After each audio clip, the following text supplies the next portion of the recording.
Robert Kiyosakining Boy ota hamda kambag'al ota asari. 4-bob. 3-dars. O'z biznesingiz haqida o'ylang. 1974-yili Ray Kroc McDonald's asoschisi Ostin shaharchasidagi Texas universitetiga taklif qilingan edi. U talabalarga ma'ruza qildi. Leksiya tugagandan so'ng talabalar Ray Krocni o'zlari kirib yuradigan pivoxonaga taklif qilishdi. U rozi bo'ldi. 1-2 shisha pivo ichgandan so'ng Ray Kroc talabalarga qarab, "Men qanday biznes bilan shug'ullanaman?" deb so'radi. Hamma kulib yubordi. Talabalar Ray Kroc ularni mazax qilyapti deb o'yladilar. Ular jim turdi. Lekin Ray yana so'radi. "Nima deb o'ylaysizlar? Men qanday biznes bilan shug'ullanaman?" Yana hamma kuldi. Talabalardan biri: "Ray, buni kim bilmaydi? Albatta gamburger biznesi bilan shug'ullanasiz-da." Endi Ray kulib qo'ydi. "Men xuddi shunday deysiz deb o'ylagandim" dedi. Biroz sukunatdan so'ng davom etdi. "Hurmatli xonimlar va janoblar, men gamburger sotmayman. Mening biznesim ko'chmas mulk." Ray biznes rejasidagi o'z fikrini bir oz tushuntirdi. Boshlanishida chindan gamburgerlar sotish uchun mo'ljallangandi. Lekin har bir gamburger sotadigan yer uchastkasi Rayning e'tiborini tortdi. Yer uchastkasi va uning qayerda joylashgani katta ahamiyatga egaligini Ray yaxshi bilardi. Gamburger sotib olayotganlar faqat gamburgerga emas, balki u sotilayotgan yer uchastkasi ham pul to'layotgan edilar. McDonald's hozirgi kunda dunyodagi eng katta ko'chmas mulk egalaridan biri hisoblanadi. Uning gamburger sotadigan nuqtalarida odamlar eng ko'p yuradigan, to'planadigan hududlarda joylashgan. Ya'ni ko'chalar burchaklari, kechadigan yerlari va shunga o'xshash eng ahamiyatli joylar unikidir. Yoshligimizda McDonald's hali yo'q edi, ammo boy otam Ray Texas universiteti talabalariga bergan darsini bizga berib ulgurgandi. Bu muhim joylar boyvachchalarning 3-siridir. Keyingi sir o'z biznesingiz haqida o'ylang. Odamlar bir umr o'zlari uchun emas kimlargadir ishlagani moliyaviy kurashga olib keladi. Shuning uchun nafaqaga chiqish vaqtida ular hech nimaga ega bo'lmaydilar. Quyida chizma Ray bergan maslahatni har qanday so'zlardan yaqqolroq ifodalaydi. Foyda va balansning optimal ahvolini oydinlashtiradi. Sizning kasbingiz. Demak, foyda kimgadir ishlash hisoblanadi. Bu kirim, xarajat, davlatga ishlash, bu chiqim. Aktiv bu sizning biznesingiz. Passiv esa bank foydasiga ishlashdir. Bizning ta'lim beruvchi muassasalarimiz yoshlarni kasb-hunarga o'rgatishga ko'proq e'tibor beradi. Ular turli kasb, injener, oshpaz, mexanik, olim, rassom, yozuvchi kabi kasb egalari bo'lishadi. Ularning olgan ilmlari ishchi kuchi bo'lishiga va pul ishlashga majbur qiladi. Aslida esa sizning kasbingiz bilan biznesingiz orasida katta farq bor. Ko'pincha men so'rayman, sizning biznesingiz nima? Ular javob berishadi, men bankirman. Shunda men yana so'rayman, siz bankka egalik qilasizmi? Yo'q, men bankda ishlayman deb javob berishadi. Men misoldan ko'rmoqdamanki, odamlar mening kasbim va mening biznesim degan tushunchalarni adashtirishadi. Ray Kroc bu tushunchalar orasidagi farqni tushunardi. Uning kasbi sotuvchi. Bir vaqtlar u mikser sotgan. So'ng gamburgerlarga o'tdi. Uning biznesi esa ko'chmas mulk edi. Bilim olishdagi muammo shundaki, bizni nimaga o'qitishsa, o'shanga to'qnash kelamiz. Sizni ovqat pishirishga o'rgatishsa, bosh oshpaz bo'lasiz. Qonunlarni o'rgatishsa, yurist bo'lasiz. Avtomexanikani o'rgatishsa, mexanik bo'lasiz. Kamchiligimiz shundaki, biz o'z biznesimiz haqida o'ylamaymiz. Demak, boshqalarga ishlab, ularni boyitamiz. Moliyaviy qaram bo'lmaslik uchun odam o'z biznesi haqida o'ylashi kerak. Avval aytilgandek, birinchi qonun aktiv va passiv orasidagi farqni bilib, aktiv sotib olish lozim. Boylar o'z e'tiborini aktiv ko'paytirishga qaratadilar. Boshqalar esa oylik ish haqini ko'paytirishga harakat qilishadi. Shuning uchun ko'pincha oyligimni oshirish uchun qo'shimcha ishlashim kerak yoki ko'proq maosh beradigan ishga o'taman va hokazo gaplar tez-tez qulog'imga chalinardi. Insonlar o'z biznesi bo'lishi haqida esidan chiqarib qo'yadi. Bunday odamlar o'z mablag'lari ortiqchasiga faqat foyda keltiradigan aktiv sotib olishsagina moliyaviy qaramlikdan qutulishadi. Kambag'al va o'rtahollarning men tavakkal qilmayman deyishning sababi ularda moliyaviy asos yo'qligidadir. Shuning uchun ular o'z kasblari bo'yicha ishlashga jon-jahdi bilan yopishib oladilar. 1990-yillarda ommaviy ishchilarni qisqartirish boshlanganda biznes pasaydi. Millionlab odamlar shuni tushunib yetdiki, ularning eng katta aktivlari, ya'ni uy va mashinalarning har oylik xarajati oylik daromaddan oshib, ularni tang ahvolga solib qo'ydi. Moliyaviy krizis davrida ular aktiv deb o'ylagan narsalar hech qanday yordam bera olmadi. Ma'lumki, ko'pchilik kredit olish uchun to'ldirgan hujjatlarida garovga nimadir qo'yadi. Banklar kredit oladigan odamlarga nimalarni garovga qo'yishga ruxsat beradi. Bir paytlar men sud olmoqchi bo'ldim. Moliyaviy ahvolim ko'ngildagidek emasdi. Shuning uchun golf o'ynash klushkasi, kitoblar, televizor va boshqa buyumlarni aktivga qo'ydim. Lekin sud ola olmadim. Ko'chmas mulkka sarflangan kapital, ko'p xonali uylar qurilishini investitsiya qilganim ularga yoqmadi. Sudi beradigan komitet menda oylik olib ishlaydigan ish joyim yo'qligi bilan qiziqdi. Ularning standartiga to'g'ri kelmaganim uchun menga sudi berishmadi. Bir xil odamlar mening shaxsiy kapitalim $1,800,000 va shunga o'xshash fikr yuritishadi. Aslida siz o'z kapitalingizning aniq qanchaligini bilmaysiz. Chunki endi siz o'z aktivingizni sotmoqchi bo'lganingizda foyda solig'ini to'lashingiz kerakligi ma'lum bo'ladi. Foyda bilan bog'liq murakkabliklar ko'plarni moliyaviy muammolarga duchor qiladi. Foydani ko'paytirish uchun odamlar o'z aktivlarini, mulklarini sotishadi. Ularning mulklari sotib olgan narxlariga nisbatan ancha arzon sotiladi. Agar sotishdan oldin foyda olinsa, tezda soliq solinadi. Shunday qilib qarzlarni to'lash uchun mo'ljallangan pul miqdori yana kamayadi. Shuning uchun shaxsiy kapital va o'z narxiga nisbatan kam bo'ladi. O'z biznesingiz haqida o'ylang. Kasbingiz bo'yicha ishlashni davom ettirib, aktiv sotib ola boshlang. Yangi mashina sotib olingan joydan chiqishingiz bilan narxining 25% ni yo'qotadi. Bu aktiv emas. Golf klushkasi $400 turadi. Agar bir marta o'ynab uni sotmoqchi bo'lsangiz, narxi $150 ga tushadi. Janob kattalar, xarajatlaringizni iloji boricha qisqartiring. Passivni, ya'ni foyda keltirmaydigan yoki zarariga sotiladigan mulk olmang. Baquvvat aktiv asosini qurishga o'ting. Janob ota-onalar, agar farzandlaringiz o'sish bilan siz bilan birga yashayotgan bo'lsa, aktiv bilan passiv orasidagi farqni o'rgating. Uydan alohida bo'lib ajragunlarcha aktiv asosni qurishni o'rganishsin, toki ulg'ayib, uylanib, farzandli bo'lib, uy mashina sotib olib qarzga botib yashamasin. Ya'ni hayot qopqoni kalamushlar poygasi qopqoniga tushib qolmasin. Sizlarga va farzandlaringizga quyidagi aktivlarni sotib olishni tavsiya qilaman. Birinchisi, mensiz ishlaydigan biznes. Mening mulkim, lekin men ishlashim shart emas bo'lgan biznes. Agar men ishlashim zarur bo'lsa, bu biznes emas, mening ishim bo'ladi. Ikkinchisi, aksiyalar. Uchinchisi, obligatsiyalar. To'rtinchisi, ochiq turdagi investitsiya fondlari. Beshinchisi, foyda keltiradigan ko'chmas mulk. Oltinchisi, qarz tilxatlari. Yettinchisi, musiqa, qo'lyozma, patent kabi intellektual mulkdan keladigan avtor gonorari. Sakkizinchisi va boshqa yuqori foyda keltirib, tez sotiladigan ishlar. Yoshligimda kambag'al otam yaxshi ish qidirishni tavsiya qilgan bo'lsa, boy otam aktiv sotib olishni maslahat bergan. Bu menga ko'proq yoqardi. Agar bu ishni yoqtirmasang, hech narsa qila olmaysan derdi u. Men ko'chmas mulk yig'aman, chunki yerni, imoratlarni sevaman. Menga ularni sotib olish yoqadi. Agar odamlar ko'chmas mulkni yoqtirmasalar, yaxshisi sotib olishmasin. Men kichik kompaniyalar aksiyalarini yaxshi ko'raman, ayniqsa boshlang'ichlarini. Qachonlardir men Standard Oil of California, Tense Marine Corps, Xerox Corporation kabi katta tashkilotlarda ishlaganman. Ular to'g'risida menda yaxshi taassurotlar qolgan. U yerda o'tkazgan vaqtlarim uchun afsusda emasman, lekin ich-ichimdan sezaman. Katta kompaniyalar men uchun emas. Men kichik kompaniyalar aksiyalarini sotib olaman. Ko'pchilik kichik kompaniyalardan qo'rqadi, chunki ularning ishi tavakkalga yaqin, lekin buning oldini olish mumkin. Investitsiyani va o'yin qoidalarini aniq bilish kerak.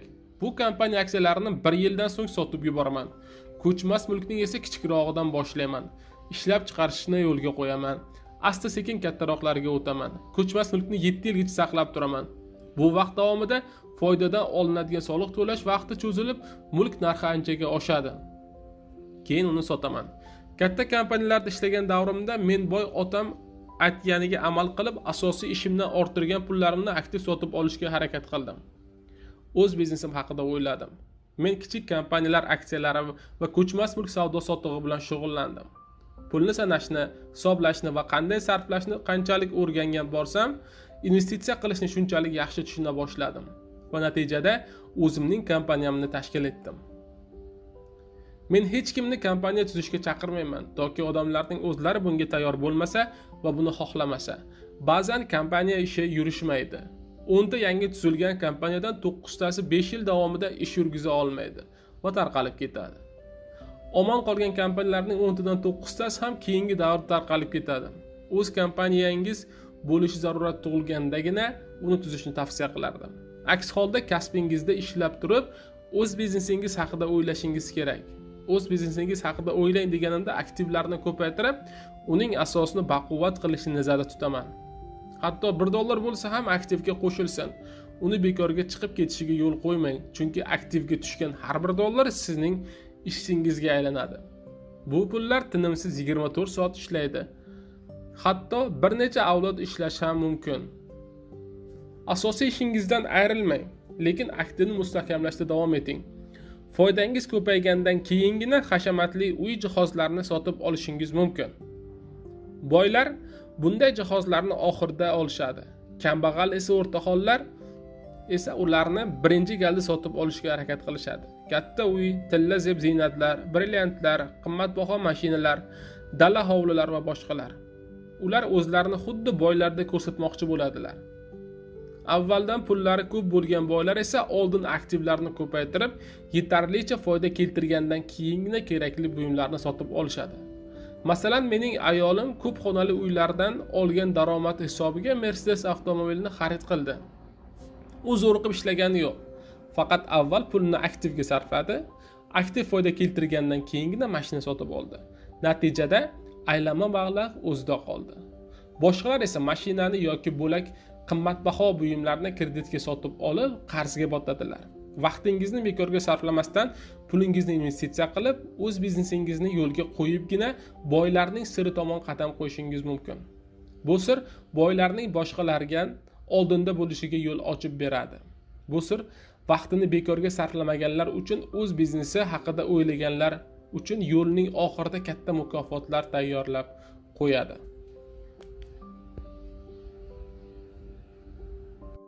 5-bob, 4-dars. Soliqlar tarixi va korporatsiyalar kuchi. Maktabda bizlarga Robin Hood va uning do'stlari haqida ko'p gapirib berishgan. Ular Kevin Costner kabi boylarni talab, kambag'allarga ulashgan. Mening boy otam Robin Hoodni qallob derdi. Robin Hood allaqachon dunyoni tark etgan, lekin uning ham fikrlari hali ham yashamoqda. Ba'zilar shunday deydi: boylar ko'proq soliq to'lashi kerak, bu kambag'allarga yordam bo'ladi. Hozirgi vaqtda boylar soliqni uncha ko'p to'lamaydilar. Oliy ma'lumotli, ko'p ish haqi oladigan o'rtahol eng ko'p soliq to'laydi. Nima deyotganimni aniqroq tasavvur qilish uchun soliqlar tarixiga bir nazar tashlaylik. Boy otam menga aytib bergandi. Angliya va Amerikada avvallari soliq bo'lmagan. Ahyon-ahyonda vaqtincha soliqlar yig'ilib, ular urush yoki boshqa talofatlar xarajatlarini qoplashga sarflangan. Bu qirol yoki prezident chaqiriqlariga asosan amalga oshirilgan. 1810 hamda 16-yillarda Napoleonga qarshi kurash uchun Angliyada birinchi soliq joriy etilgan. Amerikada esa bu 1861 hamda 65-yillar fuqarolar urush xarajatlarini qoplash uchun yo'lga qo'yilgan. 1874-yilda Angliya o'z fuqarolari ish haqidan ushlab qolinadigan doimiy soliqni joriy qildi. 1913-yili Konstitutsiyaga 16-o'zgartirish kiritilib, Amerika ham o'z fuqarolari ish haqidan ushlab qolinadigan doimiy soliqni yo'lga qo'ydi. Amerikaliklar soliqlarga qarshi kurashishgan. Bunga Boston choyxo'rligi voqealari misol bo'la oladi. 50 yilcha vaqt o'tgandan so'ng Angliya va Amerikada doimiy soliqlar hayotga to'la tatbiq etildi. Bu ish Amerikada boylarni jazolash shiori ostida o'tdi. Shuning uchun ham aholi norozilik bildirmadi va unga ovoz berib, soliqni rasmiylashtirishda to'sqinlik qilmadi. Oddiy xalqqa bu soliq boylarni jazolash uchun joriy qilindi deb tushuntirildi. Aslida esa bu kambag'al va o'rtahollarni eng ko'p jazolardi. Hukumatning ishtahasi borgan sari ortib borardi. Boy otam ham shunday derdi: "Sening oliy ma'lumotli otang va men boshqa odamlarmiz. U hukumat rasmiy xodimi, men esa kapitalist. Sening otang pul xarajat qilib, ishchi yollab oladi. Qanchalik ko'p odam ishga yollansa, shuncha ko'p pul sarflanadi va shu tashkilot kattalasha boradi. Hukumatda shunday tashkilot yoki muassasa qanchalik katta bo'lsa, uning rahbarini shunchalik hurmat qilishadi. Mening tashkilotimda esa qancha kam odam yollasam, kam pul xarajat qilsam, investorlar meni shuncha yaxshi ko'radilar. Mana shuning uchun men hukumat rasmiylari bilan unchalik ham chiqisha olmayman. Ularning maqsadi ko'pchilik ishbilarmonlar maqsadiga zid bo'ladi. Hukumat rasmiylari ko'paygan sari ularni ta'minlash uchun shuncha ko'p pul kerak bo'ladi va soliq turlari ko'paya boradi. Mening oliy ma'lumotli otam Tinchlik korpusi nomli tashkilotni sevardi. Uning g'oyasi otamga shunchalik yoqqan ediki, onamni ham bu ishga jalb qildi va ular Malayziya, Tailand, Filippin davlatlariga yuboriladigan yollanma askarlarni o'qitishardi. Otam hukumatga qarashli ta'lim departamenti xodimlari sonining ko'payishiga o'z hissasini qo'shgan. Boy otam hukumat tepasidagi ba'zi bekorchi korchalonlarni dangasa desa, kambag'al otam esa boylarni qalloblar deb atardi. Men esa boy otam do'konda ishlab, uyga hukumat rasmiy xodimi bo'lgan otam yoniga qaytib, kim haqligi haqida o'ylardim. Soliqlar tarixini bilishimiz yaxshi. Soliqlar shuning uchun qonuniy tus oldiki, oddiy xalq Robin Hood g'oyasi, ya'ni boylardan tortib ol va kambag'allarga tarqat fikriga ishonib, unga ovoz berdi. Muammo shunda ediki, pulga bo'lgan hukumat ishtahasi borgan sari ochilib, avval boylarga taalluqli soliqlar keyinroq o'rta hol va kambag'allarga ham yoyildi. Boylar esa o'zlarini soliqdan ozod qilish yo'llarini axtara boshladilar va o'yin qoidalarini o'ylab topdilar. Puldorlar yelkanli kemalar davridan qolgan korporatsiya haqida tushunchaga ega edilar. Ular korporatsiya tuzib, o'z mablag'larini dengizda suzuvchi ekipajlarni yollashga sarflardilar. Bunday ekipajlar yangi dunyo xazinasini axtarishga ketishardi. Agar yonlangan kema halokatga uchrasa, ekipaj qirilib ketardi. Boylar esa investitsiya qilgan mablag'lardan ajralardi xolos. Quyidagi chizmada buni yaqqol ko'rishimiz mumkin. Boylar o'z o'yinlarini qanday o'ynaydilar? Qisqartirilgan soliq olinadigan daromad. Demak, foyda, kirim, xarajat, chiqim, bu soliqlar. Shaxsiy korporatsiya, xarajat, aktiv, foyda, kirim hamda passiv chiqim hisoblanadi.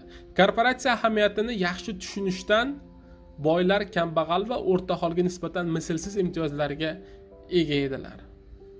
Menga saboq bergan otalarim sotsialist va kapitalist bo'lgani uchun moliya tomonidan kapitalist otamning dunyoqarashi ko'proq yoqardi. Nazarimda sotsialistlar moliyaviy bilimlari yo'q bo'lgani uchun o'zlari qiyin ahvolga solib qo'yganlar. Boylardan tortib olamiz shiori ostidagi omma vaqti bilan to'lqinlanib turadi. Lekin boylar hamma vaqt aql ishlatib, ulardan yuqori turish yo'lini topishadi. Shunday qilib soliqlar barcha og'irligi bilan kambag'al va o'rta hollar ustiga ag'darildi. Boylar pul kuchi, qudratini bilganlari uchun oliy ma'lumotli intellektuallardan oldinga o'tib olishdi. Qanday qilib degan savol tug'iladi. Boylardan tortib olamiz degan shior ostidagi soliq joriy qilingandan so'ng pul davlat xazinasiga oqib kela boshladi. U davlat xodimlariga ish haqi, nafaqa sifatida to'lanardi. O'z navbatda pul boylar tomon kela boshladi. Ularning zavod fabrikalari davlat buyurtmalariga ega bo'lardi. Davlat pulga to'la katta rezervuarga aylandi. Lekin bu pullarni ishlatishga muammolar bor edi. Davlat siyosati muassasasiga ajratilgan puldan ortib qolishga yo'l qo'ymasdi. Masalan, davlat rasmiy xodimi bo'la turib o'zingizga ajratilgan byudjet pullarini to'la o'zlashtira olmasangiz, keyingi byudjetdan sizga umuman mablag' ajratilmasdi va sizni qobiliyatsiz xodim deb hisoblashardi. Biznes xodimlari esa buning teskarisi. Ajratilgan mablag'dan orttirib qolingan xodimni qobiliyatli hisoblab, uni rag'batlantirishardi. Davlat xarajatlari tobora o'sib borgani pulga bo'lgan ehtiyojni ko'paytirdi. Endi boylarga soliq g'oyasi qayta ishlanib, kambag'al va o'rta hollarga yo'naltirildi. Xuddi shular o'z vaqtida soliqlar to'g'risidagi qonunga ovoz berishgan edi. Haqiqiy kapitalistlar o'z huquqini himoya qilib, korporatsiya tuzishga o'tishdi. Korporatsiya tuzmaganlarning hech narsadan xabari yo'q. Korporatsiya murakkab narsa. Korporatsiya davlat muassasalari tomonidan ro'yxatga olingan hujjatlar majmuasi bo'lib, korporatsiya advokati ofisida saqlanadi. Korporatsiya peshonasida korporatsiya nomi yozilgan katta bo'lmagan imorat, bu bir to'da odam yoki zavod emas. Korporatsiya hujjatlar to'plami xolos. Tanasi bor, joni yo'q narsaga o'xshaydi. Boylarning boyligi bu hujjatlarda to'laligicha himoyalangan. Boyvachchalar orasida korporatsiya tuzishning ommaviy tus olish sababi shunda ediki, korporatsiya daromadidan to'lanadigan soliq individual daromad solig'idan ancha kam edi. Boylar va kambag'allar orasidagi kurash 100 yillab davom etmoqda. Bu jang ommaning boylardan tortib olamiz shiori ostidagi puldorlarga qarshi jangi. Yangi qonunlar chiqsa, kurash keskinlashadi. Bu kurashda yutqizganlar nima uchun yutqizishayotganini tushunmaydi. Aslini olganda esa ular erta turadilar, ishga boradilar, soliq to'laydilar. Agar ular ham boylar o'z o'yinlarida qo'llayotgan qoidalarni o'rganganlarida edi, moliyaviy mustaqillikka ega bo'lardilar. O'rtacha amerikalik ishchi yilning 5-6 oyini davlat uchun ishlaydi va topilgan mablag'larning barcha soliqlarini qoplamaydi. Har gal boylarni jazolash chorasi ko'rilsa, puldorlar ham jim o'tirmaydilar. Vaziyatni o'z foydalari tomonga o'zgartira oladilar. Ular soliq xarajatlarini qisqartirish yo'llarini qidiradilar. Hisobchi, ekspert, advokatlarni yollaydilar. Siyosatchilarni esa qonunlarni o'z foydalariga o'zgartirishga majbur qiladilar. O'zlariga imtiyoz tug'diradilar. Boylarning vaziyatni o'zgartirishga qurbilari yetadi. AQShning soliq kodeksi turli yo'llar bilan soliq miqdorini kamaytirishga imkon beradi. Buni hamma foydalanishi mumkin, lekin faqat boylargina ulardan foydalanadi, chunki ular o'z bizneslari haqida o'ylaydilar. Ko'chmas mulk soliqni ancha yengillashtiradigan investitsion mexanizmga ega. Bunday imkoniyatlardan foydalanmaganlar ko'p yutqazadilar. Kambag'al va o'rtahollar bunday mablag'ga ega emaslar. Davlat ulardan xohlagancha soliqni undirib oladi. Davlat soliq inspektorlarining tashrifi qanday qo'rquvga solishi hammaga ma'lum. Mening do'stlarim orasida shundaylari borki, ular hokimiyat va soliq inspeksiyasi bosimi ta'sirida o'z bizneslarini to'xtatganlar. Boy otam meni uzoq vaqt o'qitdi, kuch bilimda deb tushuntirdi. Pul ishlash bilan esa kishida o'ziga ishonch ortadi. Yana ham kuchli, irodali bo'ladi. Pulni ushlab qolish va ko'paytirish uchun ham bilim zarur. Ish yuritishda rahbarlar emas, ulardan ko'proq soliq inspektori seni bezovta qiladi. Unga bo'sh kelsang, sendan iloji boricha ko'p yulib olishga harakat qiladi. Birinchi dars esingizdadir. Pulga ishlamasdan pulni o'zingizga ishlashga majbur qilishingiz kerak. Hokim tushunchasiga ham bu gap taalluqli. Agar pulni o'zingizga ishlashga majbur qilsangiz, siz hokim. Boy otam aytardiki, pul qonunlarini yaxshi bilish kerak. Buni bilmagan nodonlar esa ko'p kaltak yeydi. Nimani gapirayotganingni va qilayotganingni tushunib bajarsang, muammolaringni oson hal qilasan. U aqlli hisobchi, ekspertlar va advokatlarga katta maosh to'lardi. Aqlli bo'l, seni hech kim yenga olmaydi. Uning shiori edi bu va bunga amal qildim. U qonunlarni yaxshi bilardi va qonunga bo'ysunuvchi odam edi. Agar haqligingni bilsang, o'z manfaatlaringni qattiq turib, qo'rqmasdan himoya qila olasan. Yoshligimda bu gaplarning ma'nosini uncha anglamasam ham ulg'aygan sari tushunib bordim. 25 yoshimda Xerox kompaniyasida ishlardim. Men durustgina ish haqi olardim, lekin har gal pul chekimga qarab hafsalampir bo'lardi. Oyligimdan ko'p ushlab qolinardi. Ishlarimning uddasidan chiqardim. Boshliqlarim mamnun va senga yuqoriroq lavozim berib oyligingni oshirish zarur deyishardi. Bu menga yoqardi, lekin har gal kimga ishlayapsan, kimni boy qilyapsan degan savol qiynardi. 1974-yilda birinchi korporatsiyamni tuzdim va o'z biznesim haqida o'ylay boshladim. Bu vaqtga kelib bir necha aktivga ega edim. Endi aktivlarimni ko'paytirish vaqti kelgandi.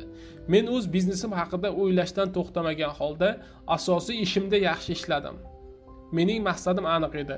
O'z biznesimni vaqtli boshlab, asosiy ishimda ko'proq mehnat qilib pul yig'ishga va bu mablag'ga ko'chmas mulk sotib olishga harakat qildim.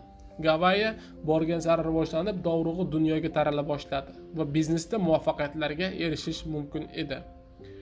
Yaqin o'rtada Gavayida iqtisodiy rivojlanish avjiga chiqishini anglab, men Xerox apparatlarini ko'plab sota boshladim. Qancha ko'p sotsam, shuncha ko'p pul ishlardim. Oyligimdan ushlab qolinadigani ham ko'payib bordi. Men bor kuchim bilan harakat qilib, kalamushlar poygasidagi qopqondan chiqib olish payda bo'ldim.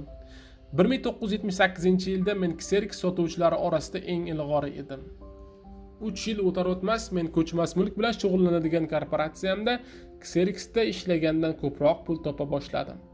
Endi aktiv sotib olish uchun mablag'im yana ko'paydi va men aktivni mustahkamlab bordim.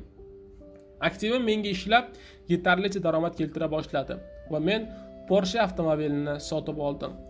Boy otam maslahatlaridan foydalanib, nihoyat men kalamishlar qopqonidan chiqib oldim. Endilikda o'z bilim va tajribamni boshqalarga o'rgatmoqdaman.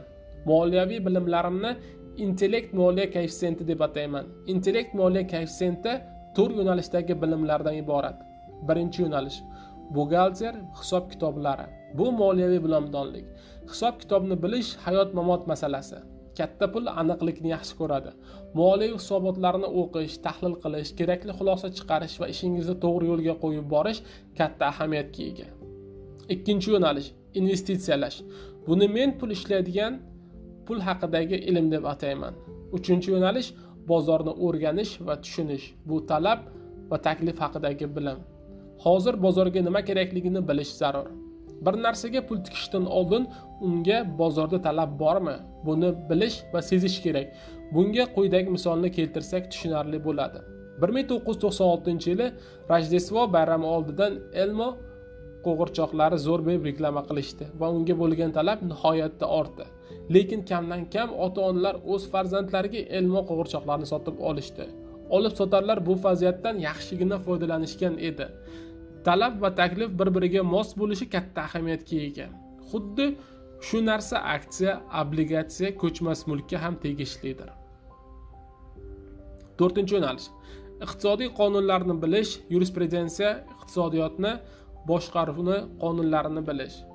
Kerakli hujjatlarni to'g'ri yurgizish muvaffaqiyat sari boshlaydi. Korporatsiyada buxgalter hisoboti investitsiya va bozorni o'rganishdan yaxshi yo'lga qo'yilgan bo'lsa, juda tez boyib ketish mumkin. Birinchi, soliq sistemasining korporatsiyalarga bergan yengilliklari. Korporatsiya bir odam qila olmaydigan ko'p narsani qilishi mumkin. Masalan, soliq to'lashdan oldin xarajatlar pulini to'laydi. Korporatsiya juda qulay narsa, lekin o'z biznesingiz yoki keraklicha aktivingiz bo'lmasa, korporatsiya tuza olmaysiz. Ishchilar ish haqi ishlashda soliq to'lashadi, qolgan mablag'ga kun ko'rishadi. Korporatsiya esa xohlagancha pul ishlaydi, soliqni esa oxirida qolgan mablag' hisobidan to'laydi.